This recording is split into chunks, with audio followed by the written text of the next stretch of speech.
तो अब आज क्या है? त्रयोदशी है। अद्य त्रयोदशी वर्तते। त्रयोदश्यां व्याकरणस्य अध्ययनं न भवति। अतः अद्य किमपि तस्मिन् दिने यत् प्रोक्तं, यस्मिन् विषये तस्मिन् दिने प्रोक्तम् आसं तद्विषये एव किञ्चित् वच्मि।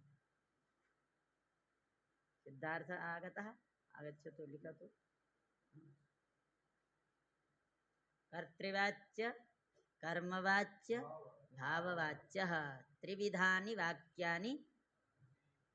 कति विधानि वाक्यानि भवन्ति? त्रिविधानि वाक्यानि भवन्ति।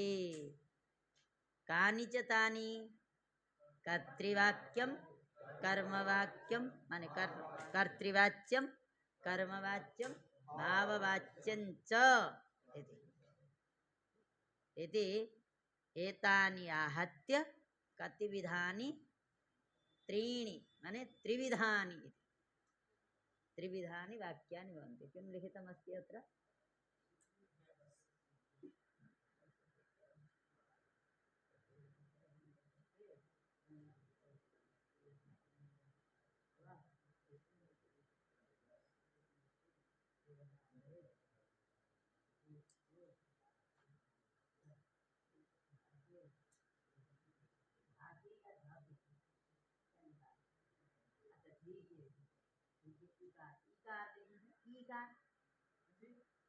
जब ईकार है कि इकार है?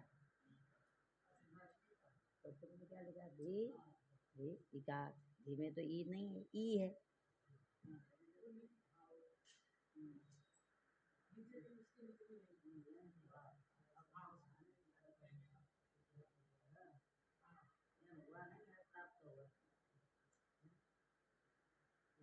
हुआ तो होता तो स्थानांतरतम की क्या जरूरत है? हुआ नहीं, प्राप्त हुआ।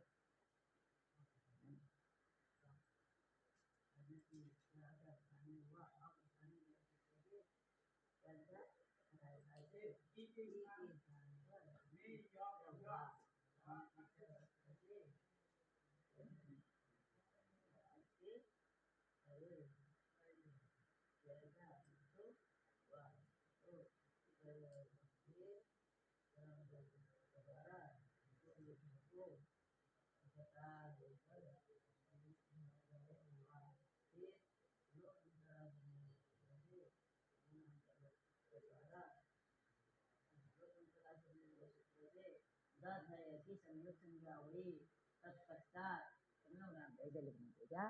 अलोमंतरा संयोग सूत्र से की संयोग संज्ञा हुई, तत्पश्चात सूत्र द्वारा लोक आदेश हुआ। लोक आदेश हुआ नहीं, पूरे का लोक प्राप्त हुआ। शोधाधाया पूरे का लोक प्राप्त हुआ, ऐसे बोलना चाहिए ना। ठीक है। संयोगांत से लोप से पहले हलोनंतरा संयोग से दाधाया की संयोग संज्ञा हुई, तत्पश्चात संयोगांत से लोप सूत्र से सुदधाया पूरे पद का लोप प्राप्त हुआ। फिर अलुंत सूत्र द्वारा अंतिम यकार लोप प्राप्त हुआ। पुनः यण प्रतिषेधो वाच्य सूत्र द्वारा उसका भी वारण कर दिया गया, तो लोप हुआ नहीं, तो वर्ण सम्मेलन करने पर शुद्धोपास्य बना। ऐसे बोलना, स्पष्ट होना चाहिए। लिखो तो क्या होना चाहिए? स्पष्टता होनी चाहिए। ठीक है, प्रयास किया। हाँ, तुम नहीं लिखा? ठीक है। हाँ, अब इसको मिटाओ। हमेशा तो नहीं ना रखा जाएगा इसको, और तुम तो बड़ा वो कर रहे हो, सोच रहा है कि इसको मिटाएं या क्या करें। तो मिटा करके उसमें नया करना होता है ना। आपके अंदर में भी जो पहले से पड़ा हुआ है उसको मिटा करके फिर नया सृजना करनी पड़ती ना। सृष्टि नई, संसार का नाम ही है, पुराना चला जाए और नया आता रहे, वही है संसरतीति संसारः। श्रीगतौ से संसार बना, जो चलता ही रहता है वही संसार है। यदि रुक गया तो संसार नहीं। तुम जब पैदा हुए थे तो कैसे थे? कोई हो अभी? नहीं हो। हम क्षण क्षण में परिवर्तित हो रहे हैं, लेकिन हमको पता नहीं चलता है। ऐसा नहीं कि हम वही हैं, क्षण क्षण में परिवर्तन हो रहा है। ठीक है, देखो कर्तृवाच्य, कर्मवाच्य, भाववाच्य। कर्तृवाच्य वाक्य प्रयोग करिए, एक कोई कर्तृवाच्य वाक्य बोलिए, हमने उस दिन जो बताया था। हाँ हाँ, रामः गृहं गच्छति, उस दिन नोट किए होंगे ना। रामः गृहं गच्छति कर्तृवाच्य। कर्तृवाच्य का परिचय क्या है? आप कैसे जानते हैं कि ये कर्तृवाच्य है? कर्ता में प्रथमा है तो कर्तृवाच्य है। भाव में करोगे तो भी कर्ता में प्रथमा नहीं होने वाली है। भाव में करोगे तो भी कर्ता में प्रथमा नहीं मिलेगी। यदि कर्ता में प्रथमा है तो समझ लो कर्तृवाच्य है। एक दूसरा, कर्म में, कर्ता में प्रथमा, कर्म में द्वितीया है, तो क्या है ये?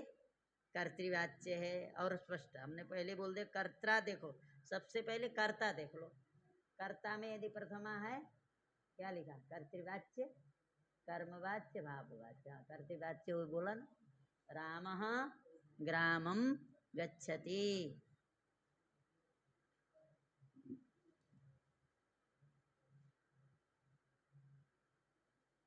ठीक है, कर्ता में प्रथमा, कर्म में द्वितीया, और क्रिया कर्ता के अनुसार। कर्ता के अनुसार माने कर्ता में यदि एक वचन है तो क्रिया में भी एक वचन, कर्ता में यदि द्विवचन है तो क्रिया में भी द्विवचन, कर्ता में यदि बहुवचन है तो क्रिया में भी बहुवचन। ये कर्तृवाच्य का परिचायक है। ठीक है, कभी भ्रम में नहीं होना। ये सब जानोगे फिर हम अनुवाद करने के लिए वाक्य देंगे, उसके बाद आप धातु बता देंगे सब। ठीक है, रामम गच्छति। हाँ, कर्मवाच्य बनाइए इसका। कर्मवाच्य है तो कर्ता में, कर्मवाच्य है तो कर्म में प्रथमा, कर्तृवाच्य है तो कर्ता में प्रथमा। देखिए, इसी से भी दिमाग लगाइए। कर्तृवाच्य है तो कर्ता में, कर्मवाच्य है तो कर्म में। जब कर्म में प्रथमा होगी तो कर्ता में क्या हो जाएगी? तृतीया। कर्मवाच्य में कर्ता में तृतीया, कर्म में प्रथमा, क्रिया कर्म के अनुसार। लिख दिए, लिखो कर्मवाच्य के नीचे।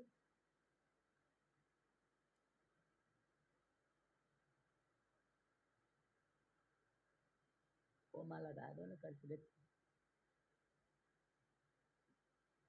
कर्ता में तृतीया, कर्म में प्रथमा, क्रिया कर्म के अनुसार।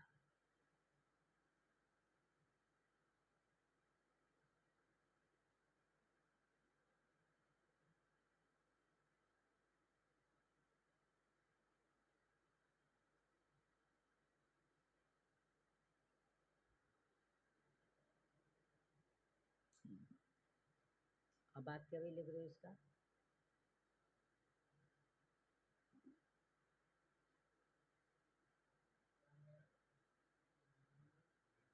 रामेण ग्रामः गम्यते।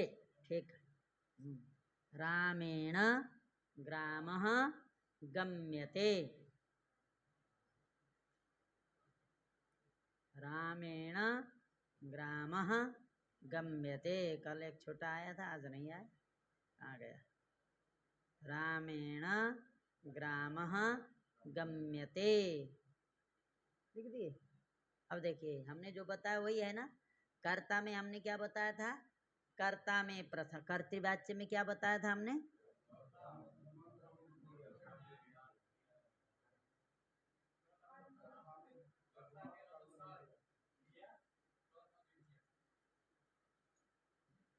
कर्तृवाच्य में क्या होना है? किसमें? कर्तृवाच्य में प्रथमा किसमें? कर्ता में प्रथमा, कर्म में द्वितीया, क्रिया कर्ता के अनुसार। बोलो 5 बार। तुम लोग यार ध्यान ही नहीं रखते हो। कर्ता में प्रथमा, कर्म में द्वितीया, क्रिया कर्ता के अनुसार। कर्ता में प्रथमा, कोई वाक्य देख करके आप कर्तृवाच्य क्या है वाक्य तो बोलिए। रामः ग्रामम गच्छति, है ना। देखो रामः ये करता है, क्रिया कौन कर रहा है? राम कर रहा है। जो क्रिया करेगा वही करता है, तो रामः करता है। और ग्राम क्या है? कर्म है। और गच्छति क्या है? क्रिया। तो राम अकेला है या कई है? राम अकेला है या कई है? तो गच्छति में क्रिया कौन सी? एक वचन है या द्विवचन बहुवचन? क्या है? एक वचन है।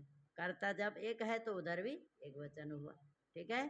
कर्तृवाच्य का जब जानना है तो सबसे पहले आप वाक्य पकड़िए। रामः ग्रामम गच्छति, ठीक है। और कर्मवाच्य हो गए तो क्या हो गया? कर्ता में तृतीया और कर्म में प्रथमा। तो क्या लिख लिए?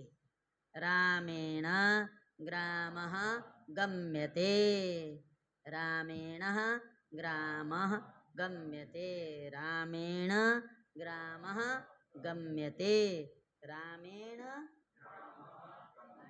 गम्यते। ठीक है।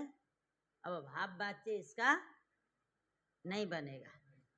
गच्छति के साथ गम धातु के साथ भाव वाच्य वाक्य नहीं बन सकता। ठीक है। एक श्लोक लिख लो। फल व्यापारयोर्धातु, पहले लिखे तो नहीं। फल व्यापारयोर्धातु राश्रयेतु तिङः स्मृतः, फले प्रधानं व्यापारस् तिङर्थस्तु विशेषणम्।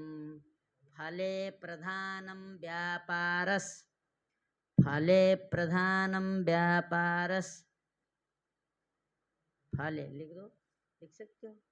फले प्रधानम,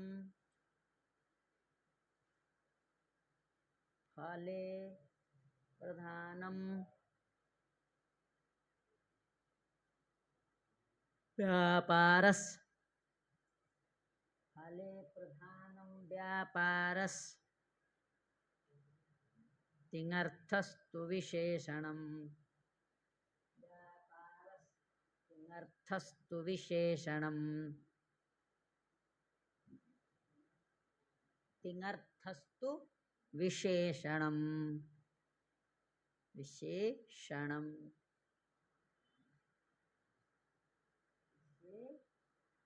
विशेषणम।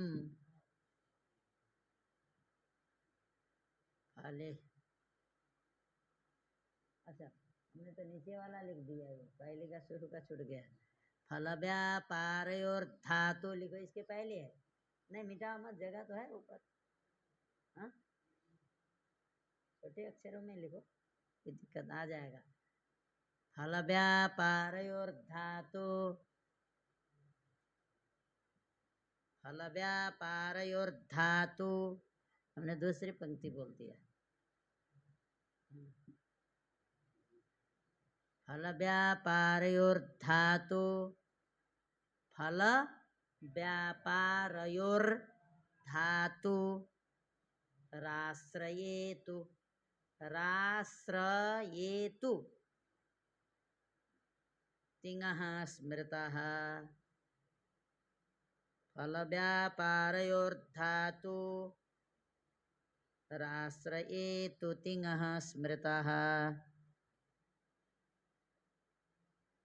आगे का तो लिखो, याद हो गया होगा नहीं हो? फल व्यापारयोर्धातु रास, एक पंक्ति है। धातु रास, लाइन की जो पूरा धातु, धातु आश्रय अलग कर, धातुराश्रयेतु तिङः स्मृतः। फले प्रधानं व्यापारस्, वही है। फले प्रधानं व्यापारस् तिङर्थस्तु विशेषणम्, फले प्रधानं व्यापारस् तिङर्थस्तु विशेषणम्।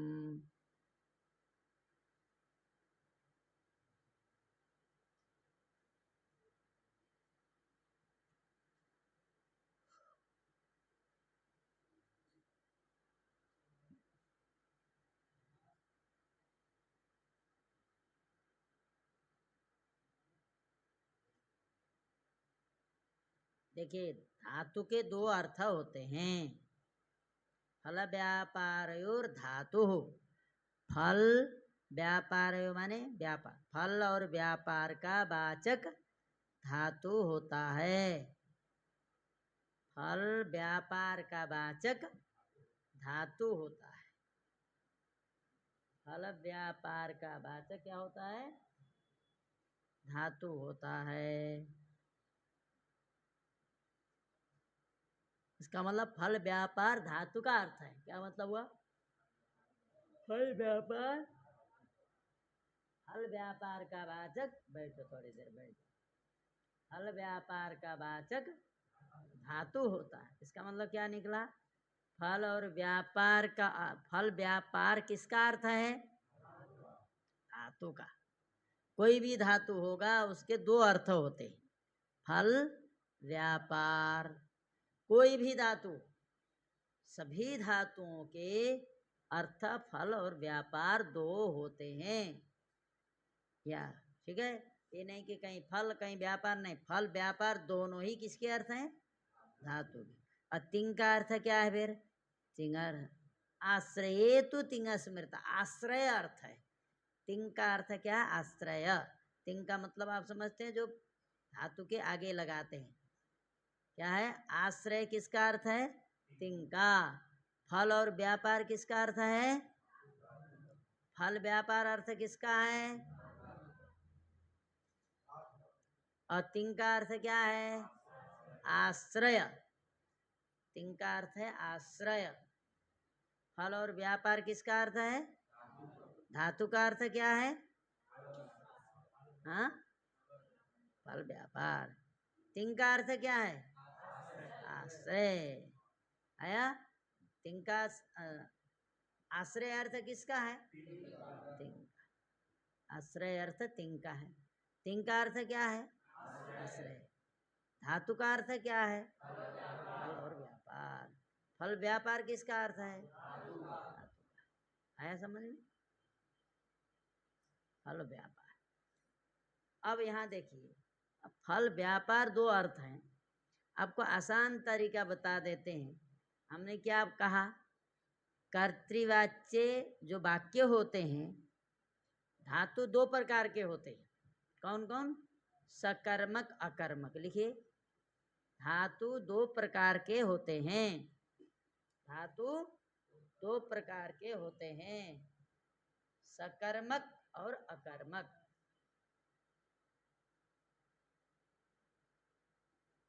धातु दो प्रकार के होते हैं, सकर्मक और अकर्मक।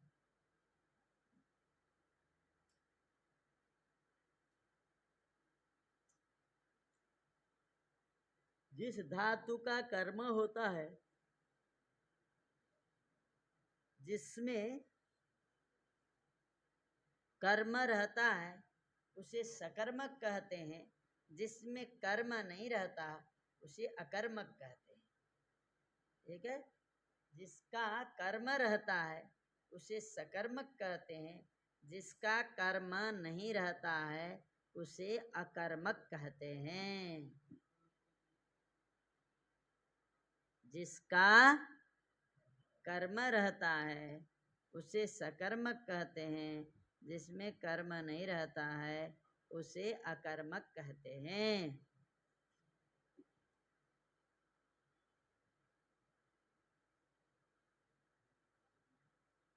हो गया?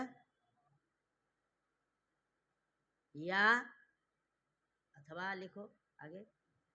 सकर्मक अकर्मक ही बता दिया। जिसका कर्म है उसे सकर्मक, जिसका कर्म नहीं है उसे, तो गच्छति बोल दिया। देखो, गम धातु का कर्म है। क्या है कर्म? तो उसका कर्म है, इसीलिए गम धातु हो गए सकर्मक। ठीक है? और जो जिसका कर्म नहीं रहता उसे अकर्मक कहते हैं।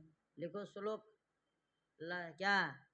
लज्जा सत्ता स्थिति जागरणम वृद्धि क्षय भय जीवित मरणम न क्रीडा रुचि दीप्त्यर्थम धातु गणंतम अकर्मकमाहो। लिखो, लज्जा सत्ता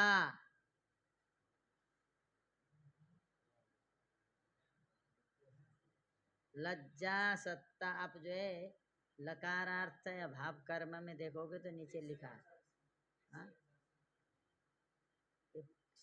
कौमुदी जो है ना आपके पास, लघु सिद्धांत कौमुदी 150 देख लो, लकारार्थ या भाव कर्म किसी में है, वही श्लोक है, इसको नोट करो। हाँ है करके छोड़ दोगे तो याद कैसे होगा, वहां से उतारो। लज्जा सत्ता स्थिति जागरणम वृद्धि क्षय भय जीवित मरणम शयन क्रीडा रुचि दीप्त्यर्थम धातुगणंतम अकर्मकमाहु। जल्दी फटाफट लिखो। लज्जा सत्ता स्थिति जागरणम,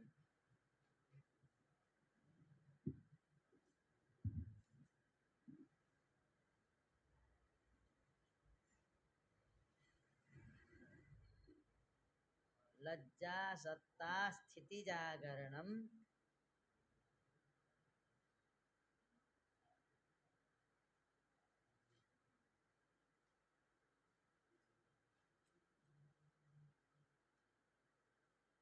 लज्जा सत्ता स्थिति जागरणम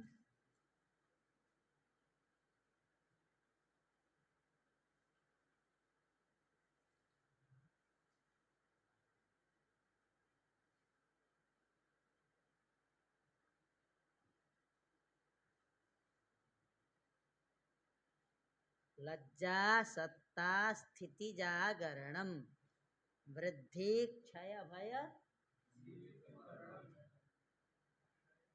शयन क्रीडा रुचि दीप्त्यर्थम धातु गणंतम। इसको 5 बार बोलो। स्थिति जागरणम वृद्धि क्षय भय जीवित मरणम शयन क्रीडा रुचि दीप्त्यर्थम धातु गणंतम अकर्मकमाहो लज्जा सत्ता स्थिति जागरण वृद्धि क्षय भय जीवित मरण शयन क्रीडा रुचि दीप्त्यर्थम धातु गणंतम अकर्मकमाहो लज्जा सत्ता स्थिति जागरण वृद्धि क्षय भय जीवित मरण शयन क्रीडा रुचि दीप्त्यर्थम धातु गणंतम अकर्मकमाहो लज्जा सत्ता स्थिति जागरण वृद्धि क्षय भय जीवित मरण शयन क्रीडा रुचि दीप्त्यर्थम लज्जा सत्ता स्थिति जागरण वृद्धि क्षय भय जीवित मरण शयन क्रीडा रुचि दीप्त्यर्थ धातु गणंतम अकर्मकमाहु लज्जा सत्ता स्थिति जागरण वृद्धि क्षय भय जीवित मरण शयन क्रीडा रुचि दीप्त्यर्थ धातु गणंतम अकर्मकमाहु लज्जा सत्ता स्थिति जागरण वृद्धि क्षय भय जीवित मरण शयन क्रीडा रुचि दीप्त्यर्थम धातु गणंतम कर्मकमाहु लज्जा सत्ता स्थिति जागरण वृद्धि क्षय भय जीवित मरण शयन क्रीडा रुचि दीप्त्यर्थ धातु गणंतम अकर्मकमाहु लज्जा सत्ता स्थिति जागरण वृद्धि क्षय भय जीवित मरण क्रीडा रुचि कर्मकमाहु लज्जा सत्ता स्थिति जागरण वृद्धि क्षय भय जीवित मरण धातु गणंतम अकर्मकमाहु। ठीक, बोलो पूरा ही कर लो। क्रीडा रुचि दीप्त्यर्थम किसको याद हो गया सुनाओ, जिसको याद हुआ। तुम तो पहले से याद करके बैठो।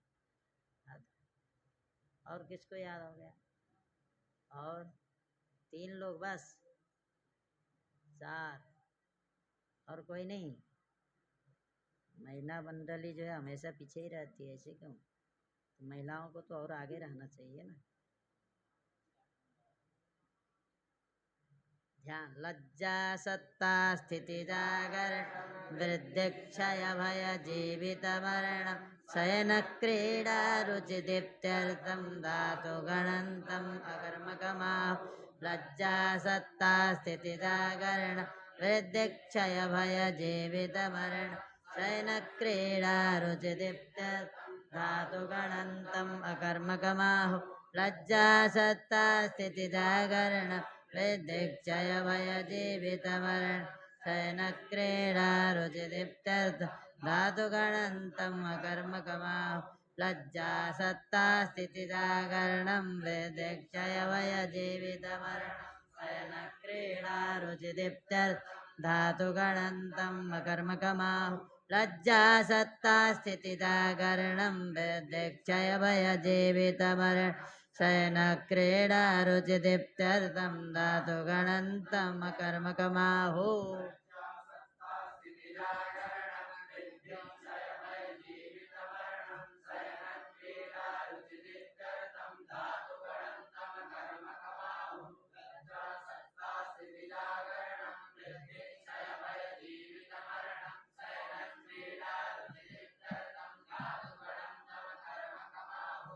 बस ठीक है। लज्जा जिस देखिए लज्जा जिसका अर्थ हो, यहाँ मतलब धातु नहीं बताया, इसने बताया जिस धातु का अर्थ लज्जा करना हो। ठीक है, लज्जा करना जिस धातु का अर्थ हो उस धातु को आप क्या समझो, अकर्मक।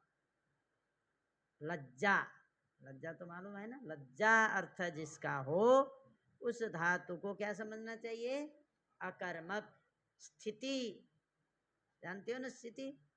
लज्जा सत्ता, सत्ता, सत्ता माने होता है बोलते हो, भवती बोलते हो होता है, अस्ति बोलते हो, ये क्या है, सत्ता अर्थ है। जिसका अर्थ सत्ता हो, रहना माने, सत्ता माने है, होता है इत्यादि जो अर्थ होगा वो भी धातु क्या, अकर्मक है। जा सत्ता। और स्थिति, तिष्ठति, स्थिति माने रहता है, बैठता है, ठीक है, उड़ता है। जिसका स्थिति अर्थ हो उस धातु को भी क्या समझना चाहिए, लज्जा सत्ता स्थिति। और जिसका अर्थ जागना है, जागना अर्थ जिस धातु का है उसको भी अकर्मक कहेंगे। वृद्धि बढ़ना जिस धातु का अर्थ हो वो भी अकर्मक। क्षय नाश होना अर्थ जिसका हो वो भी अकर्मक है। भय होना जिसका अर्थ हो अकर्मक। जीवित रहना अर्थ जिसका हो अकर्मक। और मरणम, मरना जिसका अर्थ हो, क्षय पहले भी, नाश होना, स्मरण माने मरना, इसका अर्थ हो भी अकर्मक हो गया। लज्जा सत्ता स्थिति जागरणम वृद्धि क्षय भय जीवित मरणम, इतने अर्थ। असयन जिसका अर्थ सोना है, सोना अर्थ जिस धातु का है, सोना माने शयन करना, सोना मतलब सुवर्ण नहीं, हाँ? सोना और सोना जो अंतर है ना, सोना जिसका अर्थ है उसका अर्थ है माने सोना अर्थ जिसका है वो भी अकर्मक। क्रीडा खेलना जिसका अर्थ है वो भी अकर्मक। रुचि अच्छा लगता है ना, मोदकम रोचते कहोगे क्या, अच्छा लगना, वो अकर्मक है। तो मोदकम रोचते कहाँ से हो गए, तो सकर्मक दिख रहा है। रोचत में चमकना, ये मतलब रोचते अच्छा लगना भी होता है, वो नहीं, अच्छा लगने अर्थ वाला तो क्या है वो सकर्मक है, माने चमकता है। क्या, रुच माने चमक, चमकना, जिसका अर्थ चमकना है, प्रकाश करना अर्थ है, वो भी क्या होता है, करना। दीप्ति आता है यहाँ, रुचि और दीप्ति, कांति होता है। दीप्ति माने चमकना लिखो, रुचि माने कांति, और दीप्ति माने प्रकाश, प्रकाश अर्थ जिसका वो भी अकर्मक है। धातु गणंतम अकर्मकम आहो, ये जो धातु है इन सबको क्या कहना, अकर्मक। तो बताओ गम धातु आया जिसमें अकर्मक बताया गया, उनमें से आया है क्या गम, जाना अर्थ क्या है इसमें, इसका मतलब आपको पता लग गया इस अकर्मक है। जब सकर्मक है तो इससे दो ही तरह के वाक्य आप बना सकते हो। कौन कौन? कर्तृवाच्य, कर्मवाच्य, भाववाच्य। भाववाच्य वाक्य किससे बनेगा? अकर्मक से। धातु यदि अकर्मक है तभी हम भाववाच्य वाक्य बना सकते हैं। समझे? कोई आपको कहेगा गच्छति का भाववाच्य वाक्य बनाओ, तो कहेगा आप ही बनाओ, हमको तो नहीं आता, हमको नहीं आता। तो बनाने शुरू कर दिया तो उसको पकड़ लो, कहेगा आप कैसे बना रहे हैं, इसका तो बनता ही नहीं। भाववाच्य वाक्य नहीं बनता। किसका नहीं बनता? सकर्मक धातु का भाववाच्य वाक्य नहीं बनता। और अकर्मक वाक्य का क्या नहीं बनता? जो अकर्मक धातु है फिर उसका क्या नहीं बनता? हाँ, कर्मवाच्य नहीं बनता। कर्तृवाच्य बनेगा, कर्तृवाच्य बनेगा। कर्तृवाच्य तो चाहे वो सकर्मक हो तो भी कर्तृवाच्य बनेगा, अकर्मक हो तो भी कर्तृवाच्य बनेगा। अकर्मक होगा तो कर्मवाच्य नहीं बनेगा, और सकर्मक होगा तो भाववाच्य नहीं बनेगा। ध्यान रखने की बात है। कर्तृवाच्यम उभयोः भविष्यति, सकर्मकाणां धातूनां अकर्मकाणां धातूनां। कर्तृवाच्यं यद्वाक्यं कर्मवाच्यं च यद्वाक्यं वर्तते, किं सकर्मक धातूनां कर्तृवाच्यं भवति, कर्मवाच्यं च भवति न वा? कर्तृवाच्य होगा कि नहीं सकर्मक धातुओं का? है ना, कम धातु सकर्मक है। और दूसरी बात और आसानी से जानने के लिए लिखो, फल समानाधिकरण व्यापार वाचकत्वं सकर्मकत्वं। फल समानाधिकरण व्यापार वाचकत्वं, क्या? फल समानाधिकरण व्यापार वाचकत्वं, क्या? हाँ, फल समानाधिकरण व्यापार वाचकत्वम् आगच्छतु, लिखतु अत्र। फल समानाधिकरण व्यापार वाचकत्वं,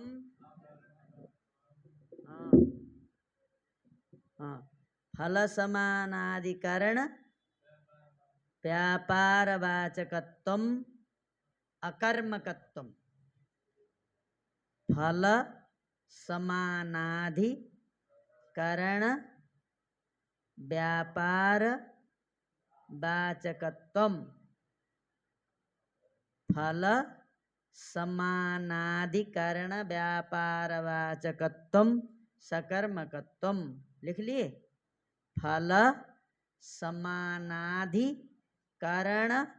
व्यापार वाचकत्वम्, पूरा एक ही पद है, पूरा ये लंबा। फल समानाधिकरण व्यापार वाचकत्वम् अकर्मकत्वम्। फल समानाधिकरण व्यापार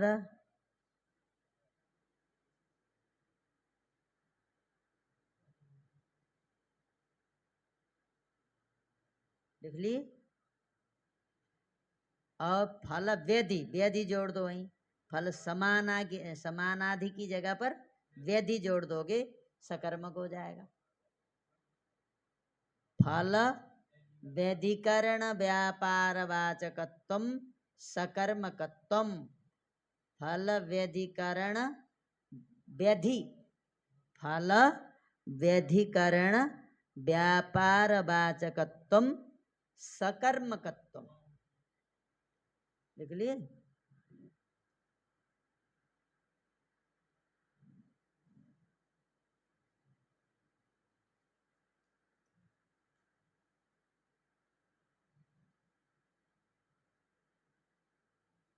फल व्यधिकरण, ये भी एक ही पद है पूरा, ठीक है। फल व्यधिकरण व्यापार वाचकत्वम् सकर्मकत्वम्। आया नहीं आया समझ में? बताइए। देखिए अब समझ में आएगा। ये लक्षण बोलिए 5 बार।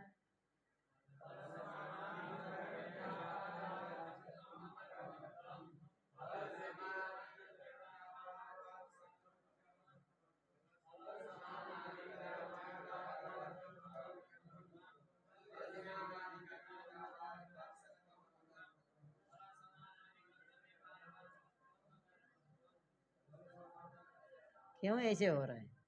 फल समानाधिकरण व्यापार वाचकत्वं सकर्मकत्वं फल व्यधिकर अकर्मकत्वं फल समानाधिकरण व्यापार वाचकत्वं अकर्मकत्वं फल समानाधिकरण व्यापार तम सकर्मकत्वं फल समानाधिकरण व्यापार वाचकत्वं अकर्मकत्वं फल समानाधिकरण व्यापार फल व्यधिकरण व्यापार वाचकत्वं सकर्मकत्वं फल व्यधिकरण व्यापार।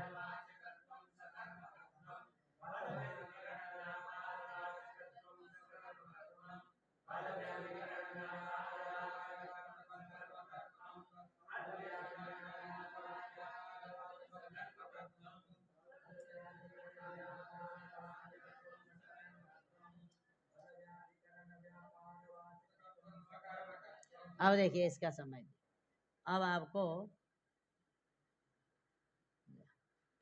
फल समानाधिकरण, समानाधिकरण मानते का मतलब होता है एक अधिकरण, एक आधार। क्या? फल और व्यापार का आधार यदि एक हो, फल व्यापार का अधिकरण माने आधार, फल व्यापार दोनों यदि एक में रहें तो उसे क्या कहते हैं? अकर्मक कहते हैं। फल व्यापार दोनों किसके अर्थ हैं? बताइए। फल व्यापार किसके अर्थ हैं? तो देखो अभी तो बता के आया, फल व्यापार दोनों किसके अर्थ हैं? बताओ। ये और कुछ बोल रहा है ना, अभी तो लिखा है फल व्यापार और धातु राश्रय तो तिंग स्मृता, नहीं बोला? फल व्यापार का वाचक धातु है, तो फल व्यापार किसके अर्थ हुए? धातु के। तो ये दो अर्थ हुए, दोनों अर्थ यदि एक में रहे तो समझ लो सकर्मक है, यदि भिन्न भिन्न में रहे, क्या बोल, एक में रहे तो क्या है? अकर्मक है, भिन्न भिन्न में रहे तो, समझ गए? फल और व्यापार दोनों क्या अधिकरण एक हो, अर्थात अधिकरण का मतलब एक में रहते हो, तो उसको हम कहेंगे अकर्मक। यदि दोनों अलग अलग में रहते हो तो क्या बोलेंगे? अब देखिए यहाँ गम धातु का अर्थ फल और व्यापार है। क्या क्या अर्थ है? फल और व्यापार। फल क्या है यहाँ? देखो दो, इसका गम धातु का अर्थ क्या है? उत्तर देश संयोगानुकूल व्यापार। लिखो, अर्थ तो लिख लो, थोड़ा सा कर में आ जाए ना आए अलग बात है, फिर हम जितना आना होगा वो बताए, एक थोड़ा कठिन पड़ जाता है भाई, कठिन करोगे तब ना ठीक रहेगा। क्या हम क्या बोल रहे थे? गम धातु उत्तर देश संयोगानुकूलो व्यापारः, गम धात्वर्थः उत्तर देश संयोगानुकूलो व्यापारः गम धात्वर्थः।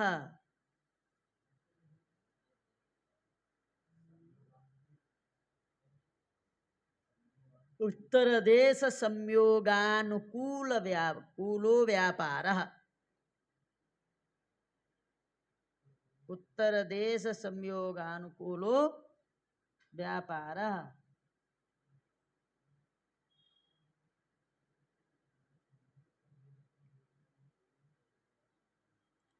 क्या हुआ?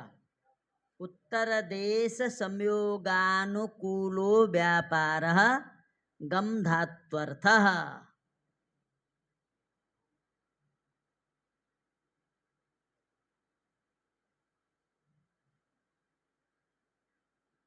गम माने गम, गच्छति का मतलब क्या होता है? जाना ही केवल। उत्तर देश संयोगानुकूल व्यापार। देखो गम धातु का संयोग और व्यापार, कौन सा व्यापार?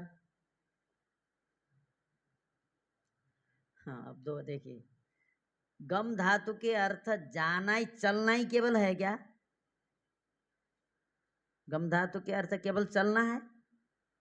गम धातु का अर्थ चलना है और जहाँ जाना है वहाँ पहुँचना भी है, दोनों अर्थ है। चलना तो है ही, चलने के साथ साथ जो गंतव्य जहाँ पहुँचना है वहाँ पहुँचना भी उसी का अर्थ है।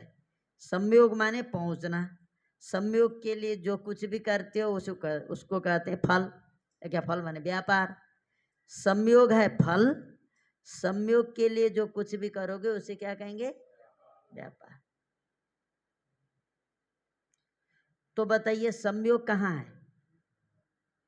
हाँ, गांव में। संयोग कहाँ बैठा है? गांव में। क्रिया कौन कर रहा है? जो जा रहा है, कोई करता होगा, देवदत्त यज्ञदत्त कोई होगा। इसका मतलब फल तो बैठा है गांव में और व्यापार बैठा है किसमें? किसी चेतन में। किसी क्रिया, चलने की क्रिया तो कोई चेतन ही करेगा, जड़ तो कर नहीं सकता। तो इसका मतलब व्यापार तो बैठा है किसी चेतन में, चलने वाले में, लेकिन संयोग जो फल है वो बैठा किस में है? किसी गांव में। तो इसका मतलब एक में हुआ, धातु का अर्थ दोनों एक में रहे या अलग अलग में रहे? बताइए। एक तो गांव में बैठा है फल और जो चलने वाला है उसमें बैठा व्यापार, तो अलग अलग में हो गया ना। तो इसका मतलब गम धातु क्या रहेगा? सकर्मक। और राम सोता है बोलती हो, सोता है, सोने की क्रिया कौन करता है? राम। सोने के बाद थकान वगैरह जो दूर होती है वो भी किसकी होती है? तो इसका मतलब दोनों किस में है? दोनों ही राम में है। इसीलिए क्या हो गया? समानाधिकरण हो गया, इसीलिए अकर्मक है। इतने समझो, और भी आएगा, अभी इतने ही है। कई धातु बोलेंगे आ जाएगा, ठीक है। अभी इतने समझो, हमको इतना जानना जरूरी है इसीलिए बोल दिया, और नहीं समझ में आया होगा तो और समझा देंगे। आप सीधे सीधे ये समझे कि क्रिया और फल एक में रहेगा तो उसे हम क्या कहेंगे? अकर्मक। धातु के अर्थ दो हैं, फल और व्यापार। फल व्यापार दोनों एक में रहे, उसका फल प्राप्त करने भी वो करेगा भी वही। और जो, जैसे मान लो आप संकल्प करती हो ना, संकल्प करते हो यजमान के लिए, तो क्रिया तो तुम कर रहे हो, पारायण, भागवत पारायण वगैरह तो तुम लोग कर रहे हो, लेकिन उसका फल किसको मिलता है? तो इसका मतलब फल तो यजमान में बैठा है, व्यापार किस में बैठा है? पंडित में बैठा है। व्यापार तो पंडित कर रहा है, क्रिया तो वही कर रहा है, और फल किसको मिलता है? तो फल और व्यापार अलग अलग है ना। और तुम संध्या करते हो सुबह उठ करके, तो संध्या से जो भी मिलता है वो किसको मिलता है? और कर कौन रहा है? स्वयं कर रहा है। तो इसका वहाँ क्या हो गया? एक अधिकरण में हो गया। संध्या करने से कुछ मिलता है क्या? संध्या करने से कुछ मिलता है? क्या मिलता है? कुछ नहीं मिलता। नित्य कर्म का मतलब नित्य कर्म न करने से कुछ नहीं मिलता, न करने से महापाप लगता है। इसमें जो नित्य कर्म होते हैं उनको नहीं करने से बहुत बड़ा पाप लगेगा, करोगे तो कुछ भी नहीं मिलेगा। यह नित्य का। और नैमित्तिक जो होता है, नहीं करोगे हानि होगा, करोगे तो भी बहुत कुछ मिलेगा। जैसे ग्रहण, ग्रहण नैमित्तिक है कि नहीं? ग्रहण लगे इसीलिए ना करना है, स्नान करना है, निमित्त हुआ ना। ग्रहण के निमित्त से ही हम स्नान करते हैं। देखो अब नहीं करोगे तो भी पाप लगेगा, करोगे तो बहुत सारा पुण्य मिलेगा। समझे? सूर्य ग्रहण में कहाँ स्नान करना चाहिए और चंद्र ग्रहण में कहाँ स्नान करना चाहिए विशेष बताइए? कुछ पता नहीं रहता है कि आप लोग कैसे पंडित हो गए। हम लोग क्या हमारी तरह है तुम लोग में? हाँ, माने सूर्य ग्रहण में आपको स्नान करना चाहिए कुरुक्षेत्र में, और चंद्र ग्रहण में पुष्कर में। ठीक है, चंद्र ग्रहण में यद्यपि नदी में करते हो, लेकिन विशेष जो बताया है चंद्र ग्रहण के समय पुष्कर में जा करके स्नान करिए, और सूर्य ग्रहण में जा करके कुरुक्षेत्र में स्नान करिए। ये क्या हुआ? निमित्त हुआ ग्रहण के कारण ना। तो जो निमित्त होता है उसको न करने से पाप लगता है, करने से भी बहुत कुछ मिलता है, दोनों लाभ है। नहीं करेंगे तो दोष लगेगा, और करेंगे तो फल भी मिलेगा। और यहाँ तो नित्य कर्म में तो क्या है, नहीं करोगे तो दोष लगेगा, करोगे तो कुछ मिलेगा नहीं। ऐसा होता है नित्य। अकरणे प्रत्यवाय जनकत्वे सति करणे पुण्यजनकत्वं नित्यत्वं नित्यकर्मत्वं। ये लक्षण किया क्या? अकरणे प्रत्यवाय जनकत्वे सति, प्रत्यवाय लगेगा नहीं करेंगे तो। अकरणे प्रत्यवाय जनकत्वे सति करणे क्या? अकरणे प्रत्यवाय जनकत्वे सति करणे पुण्याजनकत्वम, पुण्य का अजनक उसे नित्य कर्म करो। लिखो ना भाई, ये ऐसा लिखते नहीं क्यों? कहाँ हर जगह मिलेगा तुम लोग को ये? घर से लिखो। जजमान जब बैठा कथा सुना रहे हो तो बोलोगे तो वहाँ जो सुनने वाले उतना तो नहीं रहेगा, पंडित कोई पहुँचा रहेगा तो अच्छा पंडित जी तो बड़े पढ़े लिखे लग रहे हैं, अच्छा पढ़े हैं तो अच्छे पंडित हैं बोलेंगे ना। समझ गए? नहीं तो और की तरह ही समझेंगे। तो ऐसे ही आजकल तो ये सब कौन सुनाता है? हंसी सुनाओ तभी सुनेंगे, नहीं तो भग जाएंगे। नहीं, नहीं आ रहा है? अब आया? चलो।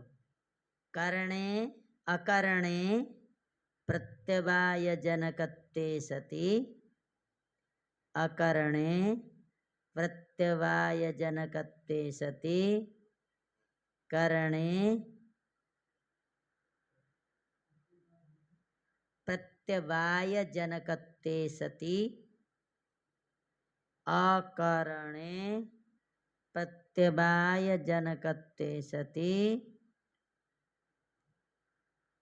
करणे पुण्याजनकत्वम।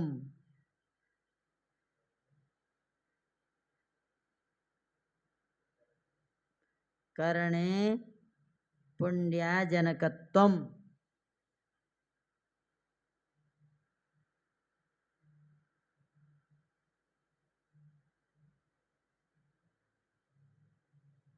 अकरणे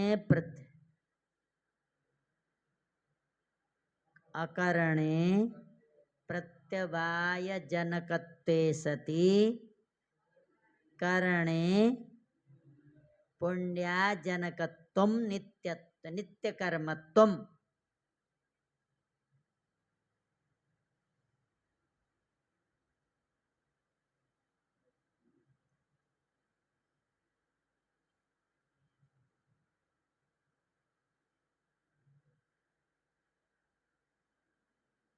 ठीक है। और नैमित्तिक लिखो।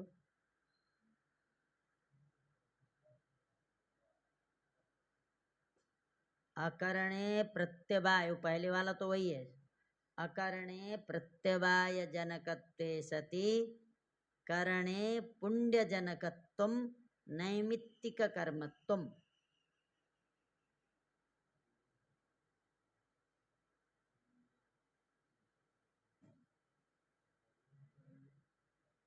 अकरणे अकरणे प्रत्यवाय जनकत्वे सति करणे पुण्यजनकत्वम। करणे पुण्यजनकत्वम नैमित्तिक कर्मत्वम।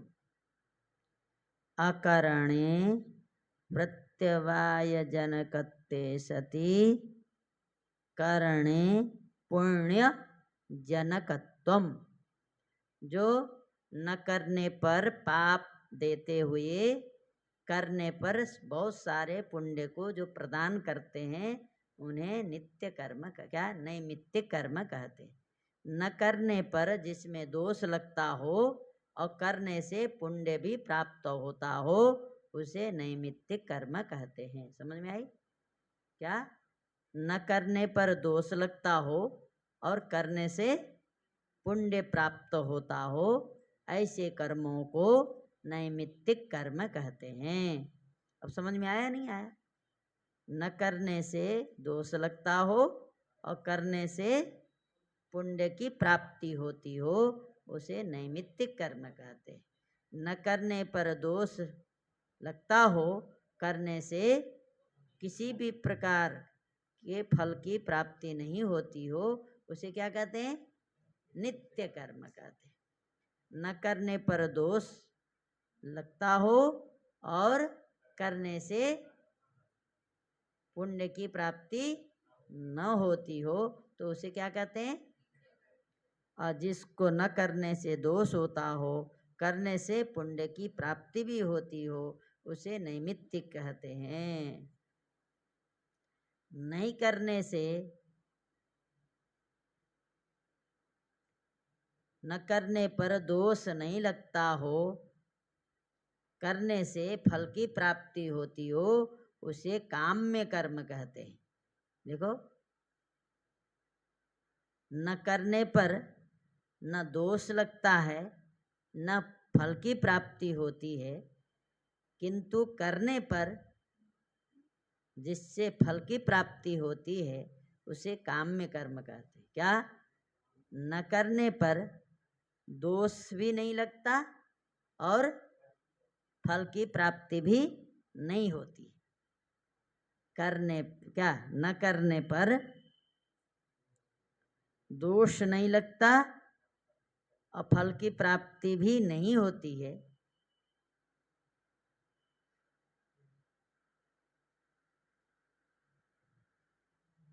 करने पर फल की प्राप्ति होती हो तो उसे काम्य कर्म कहते हैं। हो गए 3 प्रकार के कर्म। 3 प्रकार के कौन कौन रहे?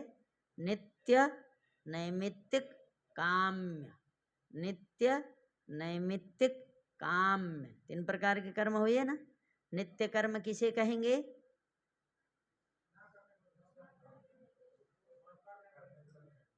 करने पर फल की प्राप्ति नहीं होती। नैमित्तिक किसे कहते हैं?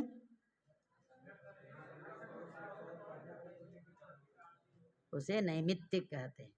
और काम्य कर्म किसे कहते हैं?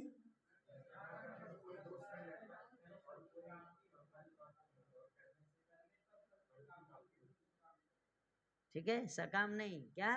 काम्य। 3 ही प्रकार के कर्म होते हैं ना। कर्म कितने प्रकार के होते हैं? कौन कौन से? नित्य, नैमित्तिक, काम्य। नित्य, नैमित्तिक, काम्य। कथावाचकों को सुनाना नहीं पड़ेगा ये। नित्य, नैमित्तिक और काम्य 3 प्रकार के कर्म होते हैं। नित्य कर्म, नैमित्तिक कर्म और काम्य कर्म किसे कहते हैं? हाँ हाँ, करने से फल की प्राप्ति होती। कोई पुत्रेष्टि या किया पुत्र प्राप्ति के लिए। हाँ, जैसे दशरथ जी ने किया ना, तो उनको क्या हो गया? न करते तो क्या दोष लगता क्या? फिर पुत्र मिलते क्या? नहीं, पुत्रेष्टि या किया तो पुत्र की प्राप्ति हो गई। दोष नहीं करने से दोष नहीं लगेगा, करने से फल की प्राप्ति हो जाएगी। इसे कहते काम्य। और नैमित्तिक कर्म, ग्रहण में स्नान नहीं करोगे तो दोष लगेगा और करोगे पुण्य की प्राप्ति हो जाएगी। देखो, न करने से दोष लगेगा, करने से पुण्य की प्राप्ति भी होगी। संध्या करने से नहीं, करने से दोष लगेगा, करने से कुछ नहीं मिलेगा। समझ गए? त्रिविधानि कर्माणि भवन्ति, त्रिविधानि शास्त्रे प्रतिपादितानि सन्ति। 3 प्रकार के कर्म शास्त्र में प्रतिपादित हैं।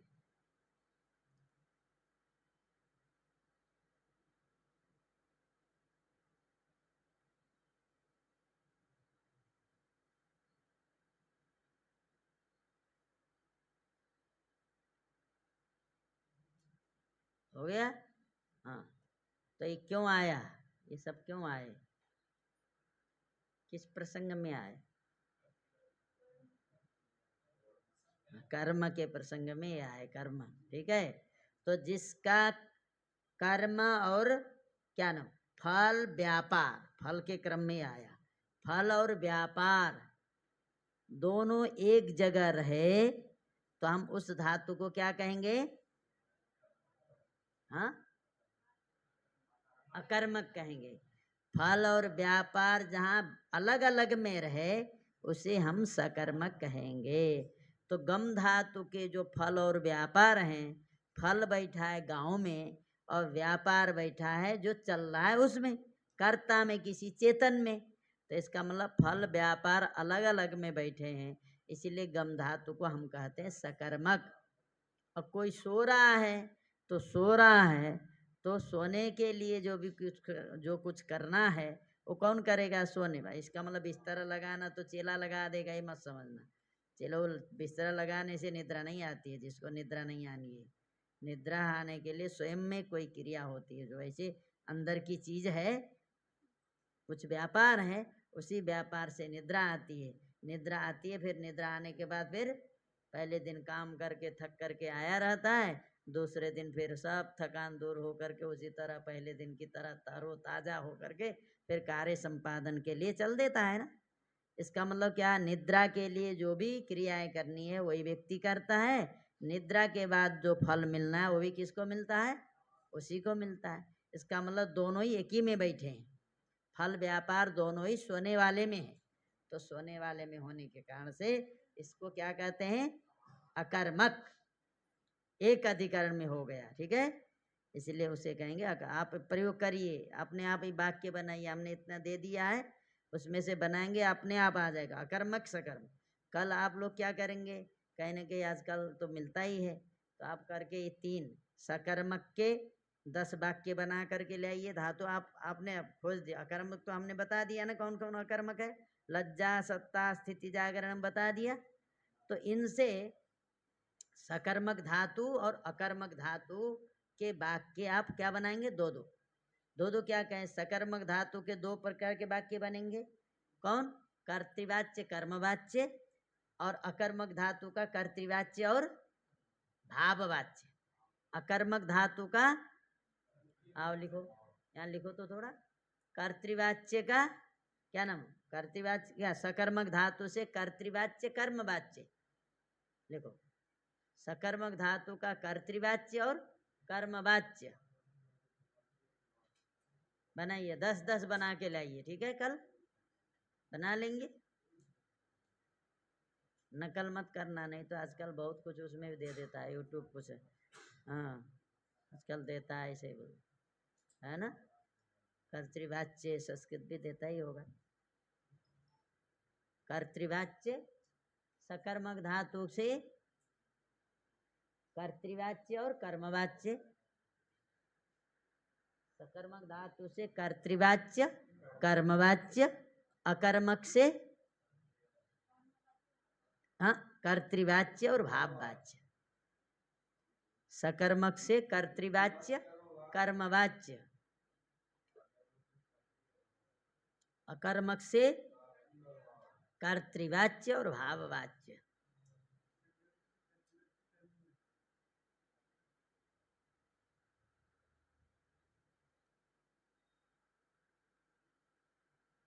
चलिए पच धातु लिखिए। पच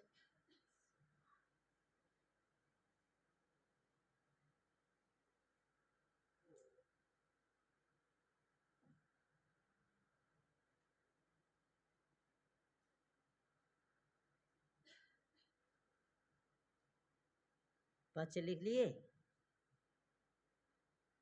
भू लिखिए, भू,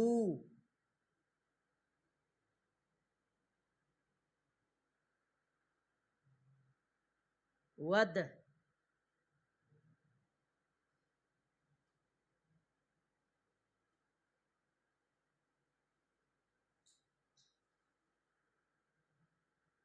क्री,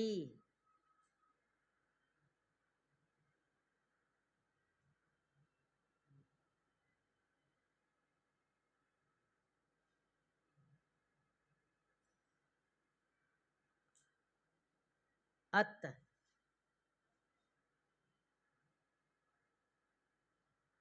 नद,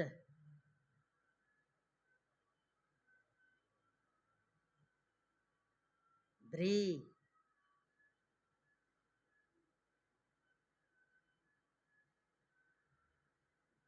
यज। कितने धातु हो गए?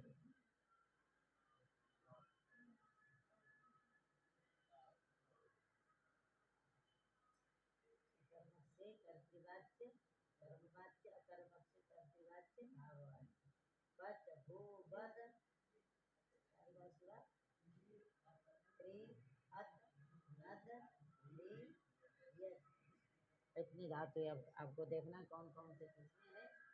आपको आएगा जैसे बच का बचती, आप लिखिए क्या रूप बनता है, नहीं पता होगा ना फिर। पचती एक कर्तृवाच्य, पच्यते कर्मवाच्य। भाव वाच्य में भी जो कर्म है वो उसी की तरह रूप रहता है, अलग नहीं रहता, ठीक है। पच्यते ही रहेगा, भाव भी होगा।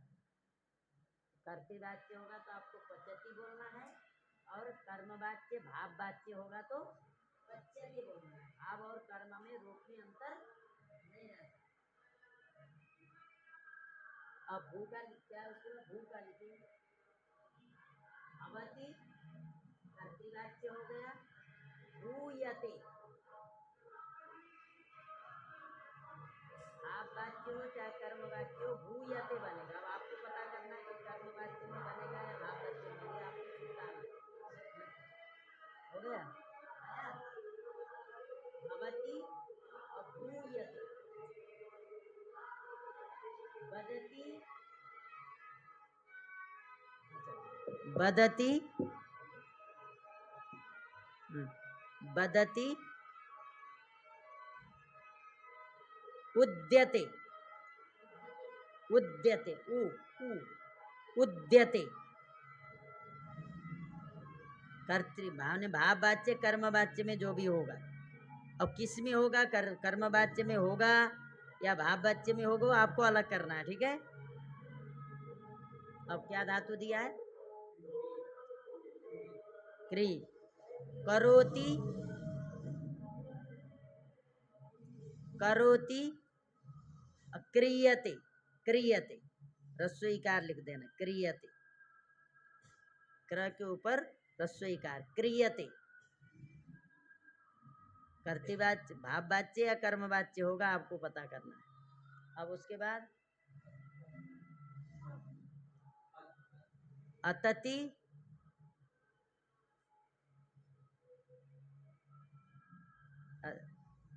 अत्यते,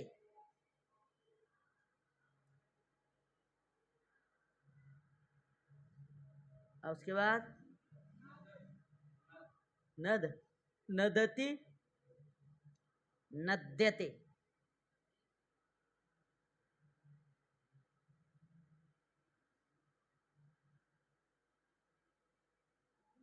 उसके बाद ह्री, हरति, ह्रियते, क्रियते की तरह ह्रियते, ऊपर से रस्वईकार। अब क्या आया?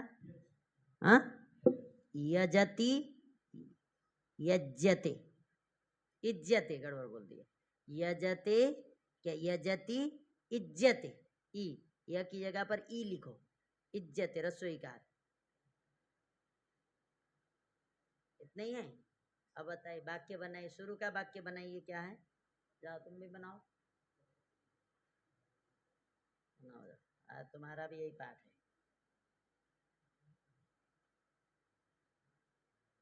में हाथ क्यों डालते हो? उठा हो के हाथ धुल करके आओ, सुबह में हाथ धुल करके।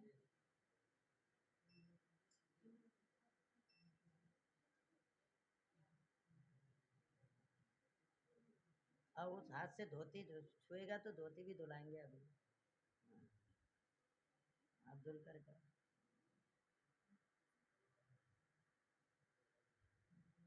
क्या है सबसे पहले? पच। अब बताइए, पच का कोई एक वाक्य बोलिए कोई।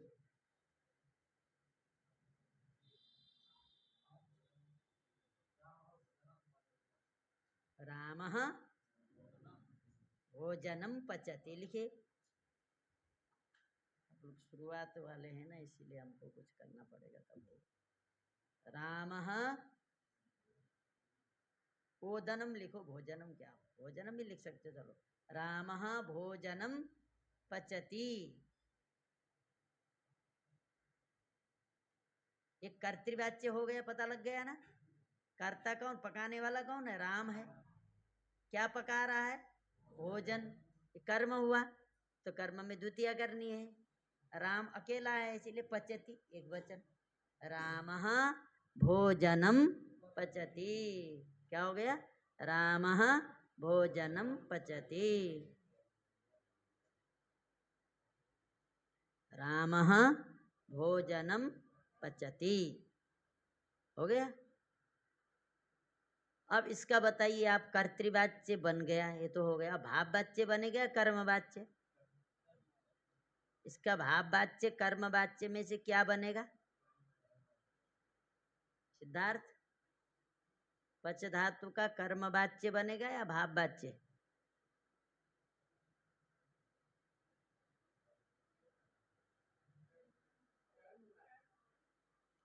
क्यों?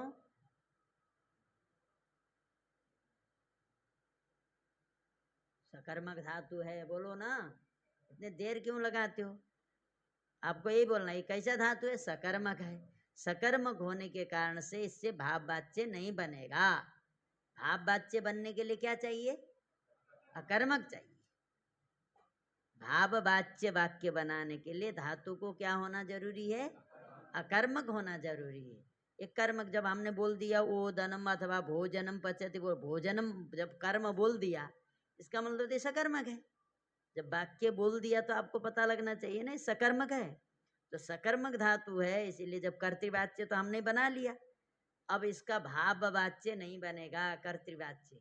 कर्तृवाच्य में हमने क्या बोला?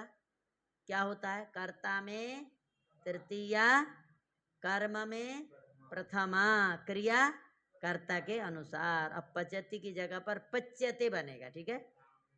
हाँ लिखिए उसका। कर्तृबा लिख देना, जहाँ राम राम भोजनम पचति में क्या लिख देना? कर्तृवा जीरो कर देना, ताकि पता चले कर्तृवाच्य है, ठीक है। और रामेण भोजनम, अभी भोजनम वो ये द्वितीय नहीं है, ये मत समझना, क्योंकि नपुंसक है तो अंतर पता नहीं चलता, समझ गए। भोजनम ये नपुंसक है। प्रथमा के में भी भोजनम बनेगा, द्वितीय में भी भोजनम बनेगा। जो कर्तृवाच्य किया वो भोजनम द्वितीय का है। और जब, ठीक है, भोजनम लूट पड़ते हैं ना, इसीलिए भोजनम। क्या लिखे? रामेण भोजनम पच्यते, ठीक। और दूसरा क्या है? भवति। भवति बनता है, अब लिखिए।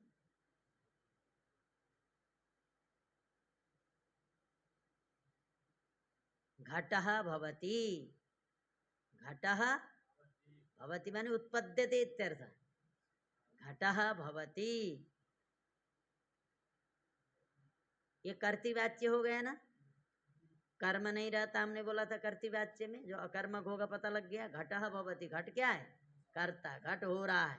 राम घटः भवति नहीं बोला जाएगा, राम घड़ा होता है बोलेंगे तो राम ही घड़ा बन जाता है, हो जाएगा।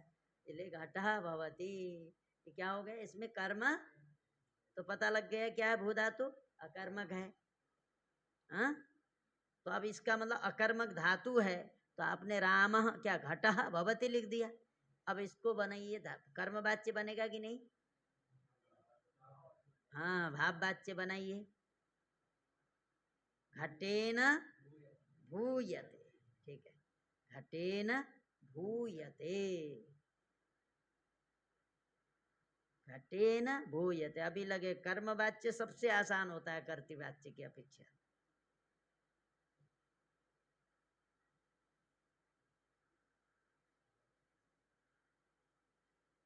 घटेन भूयते, अब क्या आया? अवध धातु है। अब बताइए क्या है, अकर्मक है सकर्मक? सकर्मक है। बोलता है, बोलता है, राम बोलता है। क्या देखो, बोलता है, क्या बोलता है? वाक्यम वदति, बोलो ना, कर्म बोलना पड़ेगा ना। क्या बोलता है? वाक्यम वदति। तो इसका मतलब सकर्मक है। तो सकर्मक है तो पहले वाक्य बनाइए, कर्तृवाच्य वाक्य बनाइए। रामः कथाम वदति, लिखो ना, रामः कथाम वदति। लिखो, उधर उधर क्यों लिखते हो, नहीं समझ में आता हम बोलते हैं तो। रामः, अथवा वक्ता लिखो ना, नहीं तो तुमको वक्ता कथाम वदति, वक्ता कथाम वदति। अब ये सकर्मक है, सकर्मक है अकर्मक?